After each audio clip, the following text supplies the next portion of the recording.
नमस्कार दोस्तों, आपका अपना चैनल हिंदी जंक्शन पर मैं परवेश कुमार सिन्हा आप सभी का स्वागत करता हूं। अगर आप नए हैं तो चैनल को सब्सक्राइब कर दें, बेल आइकन को दबा दें ताकि मेरे आने वाले वीडियो का नोटिफिकेशन आपको मिलता रहे। और दोस्तों में इसे ज़्यादा से ज़्यादा शेयर करें ताकि सभी लोगों के पास वीडियो ये उपलब्ध हो जाए और अपनी तैयारी को गति प्रदान कर सके। साथ ही साथ आप जो है हमें ऐसे ही सहयोग करते रहें ताकि हम उत्साहित होकर आपके समक्ष उपस्थित होता रहूं। दोस्तों, आज का जो वीडियो है वो है आधुनिक कार यानी प्रगतिवाद।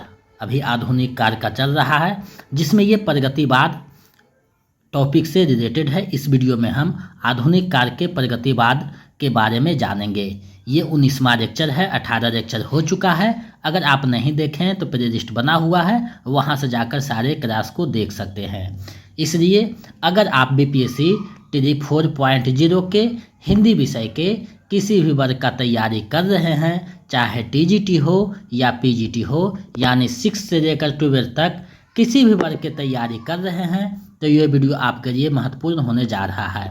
तो आप लोग वीडियो के अंत तक बने रहिएगा और अंत में जो एमसीक्यू दिए जाएंगे उसको देखिएगा कि आप कितना समझ पाते हैं, कितना सही होता है। साथ ही साथ अगर आप हिंदी से संबंधित कोई भी एग्ज़ाम का तैयारी कर रहे हों, चाहे पीजीटी हो, टीजीटी हो, कोई भी स्टेट का, या फिर ईएमआरएस हो, या केवीएस हो, या फिर नेट हो, तो उसमें भी ये वीडियो राहपर्द है। उससे भी जो है यहाँ से प्रश्न उसमें भी पूछा जाता है। तो आप लोग वीडियो के अंत तक बने रहिएगा और जो है चैनल पे देखते रहिएगा, अपनी तैयारी को बेहतर करते रहिएगा। अगर आप बीपीएससी टी 4.0 का नोट्स और प्रैक्टिस सेट पाना चाहते हैं तो हमारे नंबर 72 61 81 5307 पे 249 रुपया पेमेंट कर दीजिए किसी भी माध्यम से, गूगल पे, फ़ोनपे, पेटीएम, और उसका स्क्रीनशॉट हमें इसी नंबर पे व्हाट्सएप कर दीजिए तो हम आपको पीडीएफ उपलब्ध करवा देंगे।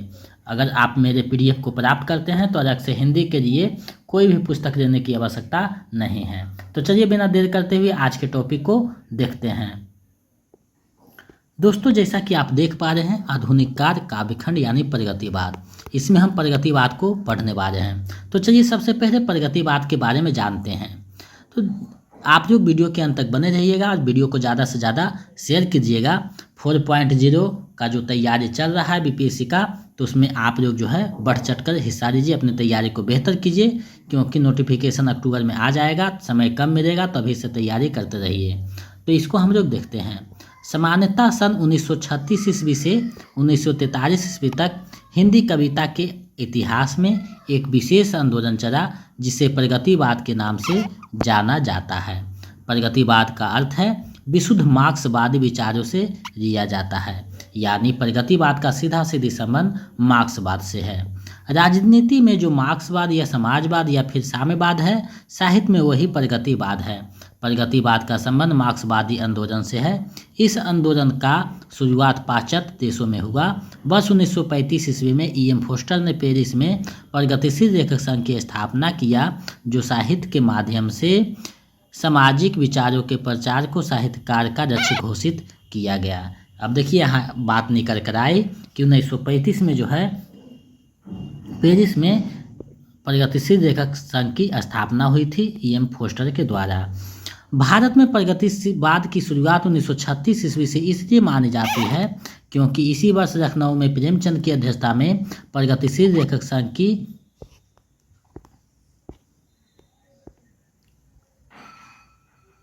स्थापना हुई। प्रगतिवाद ने छायावाद की भाषा, आध्यात्मिकता, व्यक्तिकता तथा काल्पनिक करुणा इत्यादि का विरोध किया और सामूहिकता, वर्ग संघर्ष तथा सर्वहारा के विजय के स्वर को स्थापित किया। मार्क्सवाद का द्वंद्वात्मक भौतिकवाद प्रगतिवाद काव्य का आधार है। प्रगतिवादी कविता की भाषा बिंब, शब्द, मुहावरे, चित्र जनजीवन के बीच के हैं तथा इसकी शैली उपदेशनात्मक है, यानी ये जो शैली का प्रयोग किया गया इसमें वे जो है उपदेशनात्मक है। अब देखिए आगे बढ़ते हैं। युगांत लिखकर पंत जी ने युग की अंत यानी छायावाद के अंत की घोषणा कर दी थी तथा युगवाणी में इन्होंने प्रगतिवाद को युग की वाणी कहा है। इन्होंने रूपाभ नामक पत्रिका में प्रगतिवादी विचारों को और अधिक स्पष्ट किया है। प्रगतिवाद के संबंध में विभिन्न विद्वानों के मत इस प्रकार हैं। अब जो है हम विभिन्न विद्वान हैं उनके मत को हम लोग देखते हैं, क्योंकि यहाँ से भी प्रश्न पूछे जाते हैं, तो हम लोग इसे भी देखते चलेंगे। तो देखिए, सबसे पहले रामविलास शर्मा का है। वे लिखते हैं कि हम में से कई लोग साहित्य में प्रगतिवाद नामक धारा का प्रतिपादन करने लगे। समकालीन साहित्य की अन्य सभी धाराएं इससे बाहर कर दी गई थी। सभी देशभक्त लेखकों का संगठन बनने के पहले बदले वह अनेक धाराओं में केवल एक धारा का प्रतिनिधित्व बना। अगेन लिखते हैं कि प्रगतिवाद ने सत्य का राजनीतिकरण, सपाटीकरण, संकुचीकरण कर दिया, जबकि कड़ा सत्य जीवन इतने बंधे बंधाए नहीं हैं। ये प्रगतिवाद का विरोध करते हैं। डॉक्टर नगीन लिखते हैं कि प्रगतिवाद समाज की ही साहित्यिक अभिव्यक्ति है। ये बराबर पूछा जाता है डॉक्टर नगीनर का, तो आप लोग इसे ध्यान में रखिएगा। बच्चन सिंह लिखते हैं कि प्रगतिवादी कवियों ने दस्तावेजी कविताएं काफ़ी संख्या में लिखी है। यानी ये जो बात है ये बच्चन सिंह करते हैं। सुमित्रानंद पंत जो है वो लिखते हैं कि प्रगतिशील कविता वास्तव में छायावाद का ही एक धारा है। दोनों स्वर में जागरण को उदात्त संदेश मिलता है। एक में मानवीय जागरण है तो दूसरे में लोक जागरण है। तो ये बातें जो है इस प्रगतिवाद के संबंध में था। अब जो है प्रगतिवादी प्रमुख कवि हैं उनको हम लोग देखते हैं, क्योंकि यहाँ से प्रश्न पूछा जाता है। तो प्रगतिवाद के जो प्रमुख कवि हैं उसमें केदारनाथ अग्रवाल का नाम आता है। इनका जन्म 1911 ईस्वी को कमासिन बांदा में तथा मृत्यु 2000 ईस्वी में हुआ था। ये अपनी काव्य यात्रा के आरंभिक दौर में बारेंदु उपनाम से रचनाएं करते थे। देखिए ये बहुत महत्वपूर्ण है। बारेंदु उपनाम से कौन जो है रचनाएं करते थे, तो ये जो करते थे केदारनाथ अग्रवाल करते थे। केन नदी से अत्यधिक लगाव के कारण इन्हें केन का कवि भी कहा जाता है। अब देखिए केदारनाथ की जो है प्रमुख रचनाएं हैं, यहाँ रचना है, यहाँ प्रकाशन वर्ष है, यहाँ रचना है, यहाँ प्रकाशन वर्ष है। तो युग की गंगा है 1947 में, नींद के बादल है 1947 में, रोक और अरोक है 1957 में, फूल नहीं रंग बोलते 1965 में, आग का आईना 1970 में, गुल मेहंदी 1978 में, पंख और पतवार 1979 में, मार प्यार की थापे 1981 में, अपूर्वा 1984 में और आत्मगंधा 1988 में। तो ये प्रमुख रचनाएं हैं जो प्रकाशन के दृष्टि से सजाने के लिए भी दे देगा, तो आप लोग इसको देखिएगा। इसे याद नहीं करना है, आप 2-4 बार देखिएगा और सेट में जब इसे प्रैक्टिस कीजिएगा तो आपको जो है ध्यान में बना रहेगा। केदारनाथ अग्रवाल की पहली काव्य संग्रह युग की गंगा है। बच्चन सिंह का कथन है कि जहाँ तक प्रकृति चित्रण का संबंध है, केदार छायावादोत्तर कविता के सुमित्रानंद पंत हैं। अब देखिए यहाँ से प्रश्न पूछा जाता है कि केदारनाथ को छायावादोत्तर कविता के सुमित्रानंद पंत किसने कहा है, तो ये बच्चन सिंह ने कहा है। तो ये आपको ध्यान में रखना है। अब और अगले प्रगतिवादी हैं नागार्जुन, उनको देखते हैं।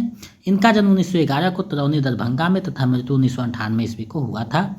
इसका मूल नाम जो है वैद्यनाथ मिश्र है।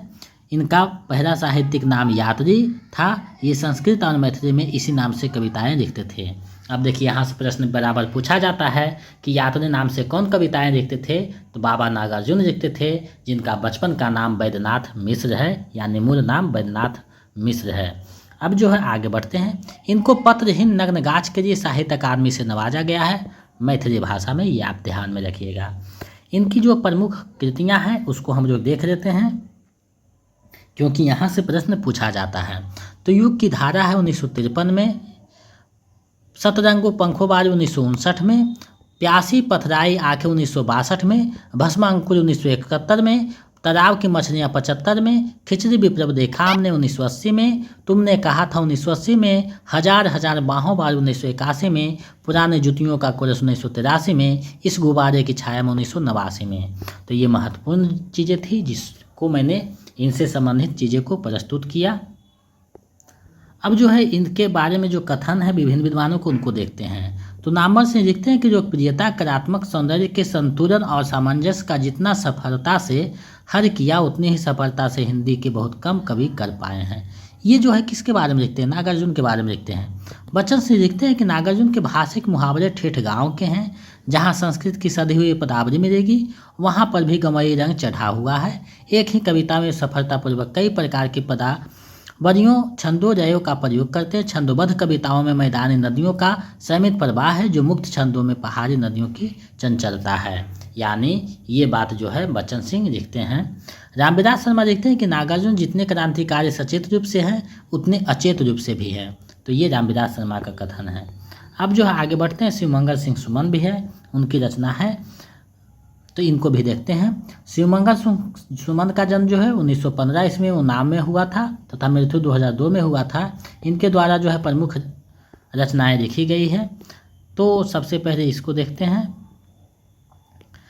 हिरोर है, जीवन के गान है, युग का मोड़ है 1945 में, प्रलय सृजन है 50 में, विश्वास बदलता है गया, बिंध हिमालय 1960 में, मिट्टी की बारात 1972 में, वाणी की व्यथा 1980 में, पर आंखें नहीं भरी, हम पक्षी उन्मुक्त गगन के। तो ये जो है इनकी प्रमुख रचना है, जो इसमें आप लोग सुने होंगे, हम पक्षी उन्मुक्त गगन के, पिंजरे बंद ना रह पाएंगे।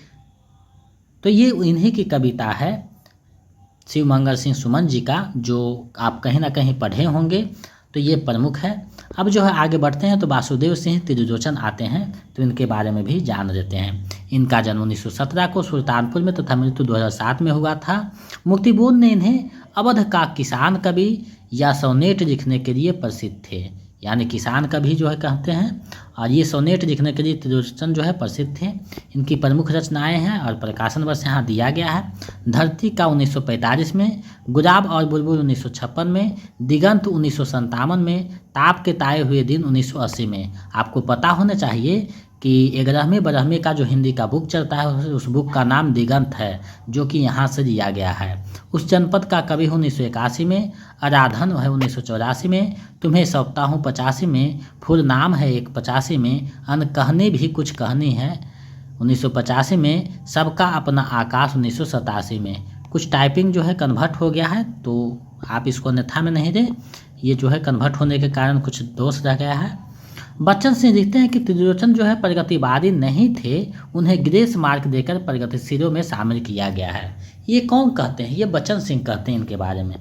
एक और प्रगतिवादी कवि हैं, रांगे राघव का भी नाम आता है, इनको भी देख लेते हैं। तो इनका जन्म 1923 ईस्वी को तथा मृत्यु 1962 ईस्वी को हुआ था। इनका मूल नाम जो है त्र्यंबक वीर राघवाचार्य है। इनकी प्रमुख रचना है अजय खंडन 1944 में, मेधावी 47 में, पांचाली 55 में, और पिघलते पत्थर राह के दीपक जो है इनकी रचना है। कुछ अन्य महत्वपूर्ण बिंदु है, उसको भी देखते हैं।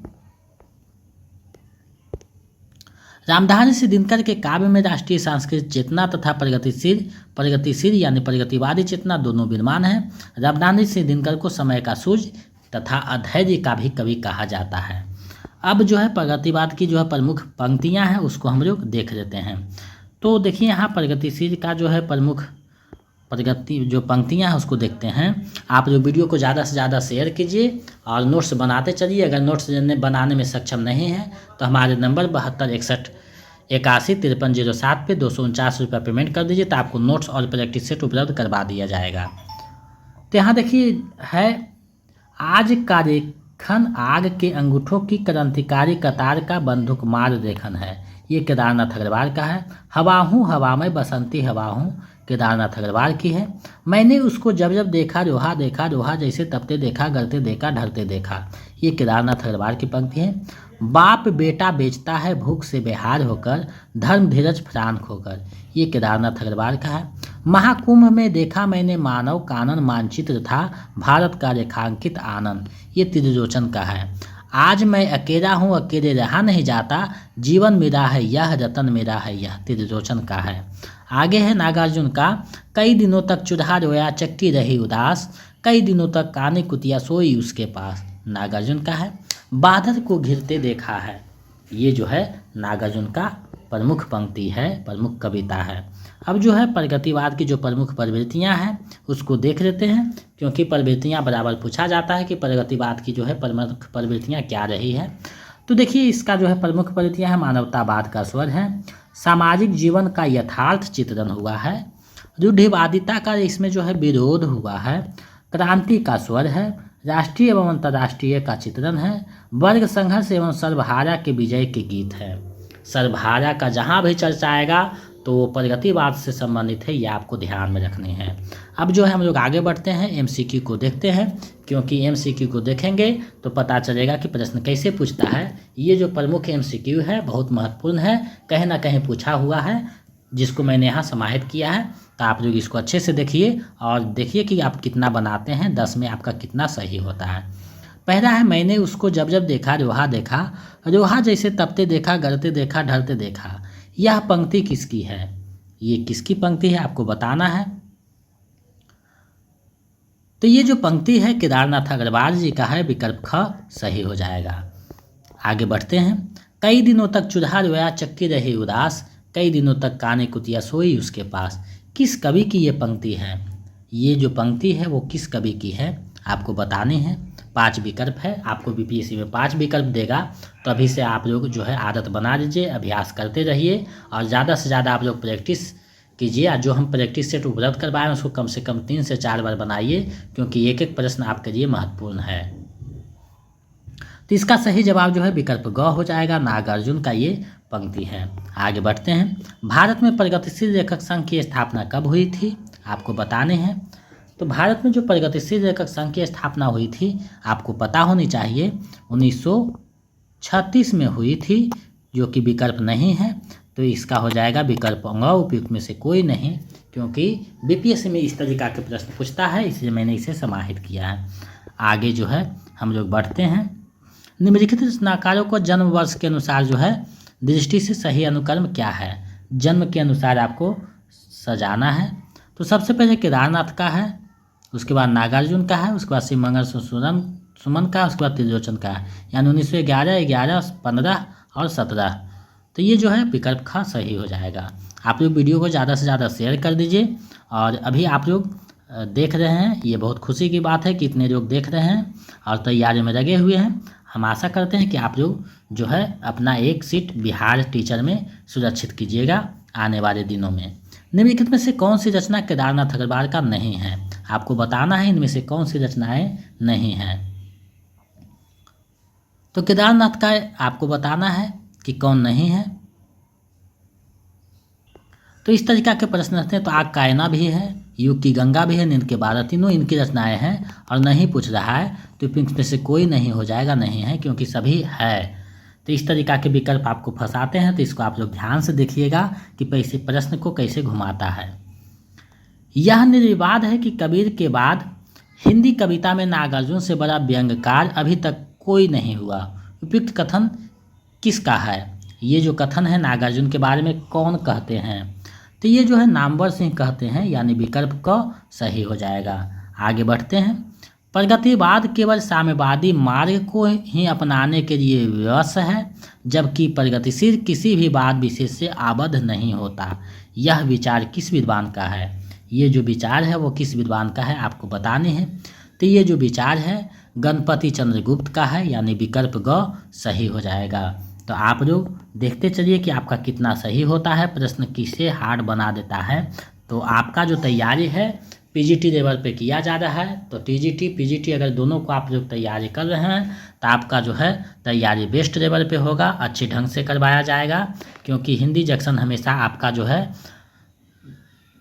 सहयोग करता रहा है, करता रहेगा। तो ऐसा ही बने रहिए और जो है अपनी तैयारी को बेहतर करते रहिए। निम्नलिखित में नागार्जुन की रचना कौन सी है आपको बताने ही कि इनमें से कौन सी रचना नागार्जुन की है। तो भस्मांकुर भी है, तालाब की मछलियाँ, युगधारा, तीनों रचनाएं हैं। तो उपयुक्त में से एक से अधिक, यानी विकल्प घ जो है सही हो जाएगा। चलिए 9वां प्रश्न देखते हैं। प्रगतिशील कविता वास्तव में छायावाद का ही एक धारा है। दोनों स्वर में जागरण का उदात्त संदेश मिलता है, एक में मानवीय जागरण का, दूसरे में लोक जागरण का। यह मत किसका है? तो ये जो मत है सुमित्रानंद पंत का है, विकल्प ख जो है सही हो जाएगा। इस वीडियो का अंतिम और 10वां प्रश्न है। प्रगतिवादी कवियों ने दस्तावेजी कविताएं काफ़ी संख्या में लिखी है, यह कथन किस आलोचक का है? तो ये जो कथन है बच्चन सिंह का है, विकल्प क सही हो जाएगा। तो आज मैंने आधुनिक काल का जो प्रगतिवाद था उसको आप लोगों के समक्ष बारीकी से प्रस्तुत किया और इससे संबंधित जो महत्वपूर्ण एमसीक्यू है उसको भी प्रस्तुत किया। और जो कुछ भी इससे बच गया है उसको हम लोग प्रैक्टिस सेट में देखते चलेंगे। 2 रविवार से प्रैक्टिस सेट नहीं हुआ है काफ़ी व्यस्तता के कारण, तो आगे आने वाले दिनों में होता रहेगा, क्योंकि समय के अभाव में जो है वीडियो बनाने में थोड़ा सा समस्या उत्पन्न हो जाती है। तो चिंता नहीं कीजिए, आपको प्रैक्टिस सेट लगभग 40 करवाया जाएगा 30 से 40 आपका प्रैक्टिस सेट बहुत आराम से करवाया जाएगा, जो कि आपको बीपीएससी तैयारी के लिए बहुत महत्वपूर्ण है। तो आप लोग मेरे चैनल पे बने रहिए और अपनी तैयारी को बेहतर करते रहिए। अगर आप बीपीएससी टीजी 4.0 का नोट्स और प्रैक्टिस सेट पाना चाहते हैं तो हमारे नंबर 72 61 81 53 07 पे आपको जो है 249 रुपया पेमेंट कर देना है, कोई भी माध्यम से, गूगल पे, फ़ोन पे, पेटीएम, और उसका स्क्रीनशॉट लेकर इसी नंबर पे व्हाट्सएप कर दीजिए। तो हम इधर से आपको चीज़ें उपलब्ध करवा देंगे, नोट्स और प्रैक्टिस सेट।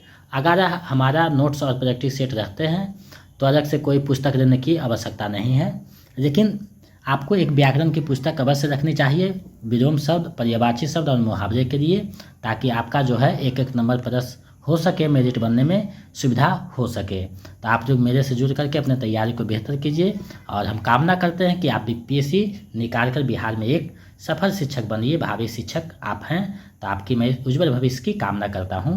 आप लोग चैनल पर नए हैं तो सब्सक्राइब कर दें और दोस्तों में ज़्यादा से ज़्यादा शेयर करें, ताकि हमें एक मोटिवेशन मिलता रहे और हम आप लोगों के समक्ष ऐसे ही उपस्थित होता रहूं। तो मेरे साथ बने रहने के लिए बहुत बहुत धन्यवाद। मिलते हैं एक नए वीडियो में।